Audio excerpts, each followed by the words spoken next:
300થી વધુ બેઠકો ભાજપ અને એનડીએને મળશે. એટલે સરકાર તો ભાજપની અને એનડીએની બનશે જ, એમાં કોઈ શંકા નથી. વડાપ્રધાન નરેન્દ્રભાઈ ત્રીજી વખત વડાપ્રધાન થશે એમાં પણ શંકા નથી, હેટ્રિક છે.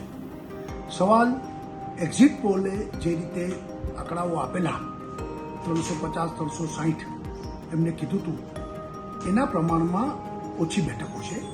પરંતુ જે કાંઈ બેઠકો મળી છે એમાં દેશભરમાં એક જ હવા અને ભારતીય જનતા પાર્ટી અને નરેન્દ્રભાઈ મોદી આ દેશનું સુકાન સંભાળે આ વાતને એન્ડોર્સમેન્ટ મળ્યું છે.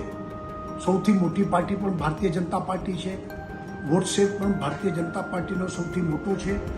અને એકલા ભારતીય જનતા પાર્ટીને આશરે 250ની આસપાસ બેઠકો એટલે કે બહુમતી નજીક એ સૌથી મોટી પાર્ટી તરીકે ભાજપ આવી છે. કોંગ્રેસ કરતાં તો 1.5 બેઠકો મળી છે, એટલે સવાલ નથી. સર, શું કહેશો, ગેનીબેન છે તેને હેટ્રિક છે તે અટકાવી છે? વાત સાચી છે, અટકાવી. એટલે ભાજપ માટે હેટ્રિક સરકતી ગઈ છે એમ કંઈ તો ખોટું નથી. ગેનીબેન પણ 15-20 હજાર મતે જીતા છે, એટલે કંઈ બહુ મોટી જીત તો ન કહેવાય. પરંતુ ગેનીબેન જીત્યા છે. ભાજપને 26 બેઠક ન મળી, અમારી હેટ્રિક અટકી એનો અફસોસ છે.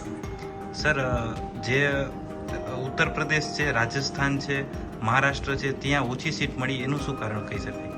એટલે વાત સાચી છે, બંગાળમાં ધાર્યા કરતાં ઓછી બેઠકો મળી, ઉત્તર પ્રદેશમાં ઓછી બેઠકો મળી, રાજસ્થાન ઓછી મળી, મહારાષ્ટ્રમાં ઓછી મળી.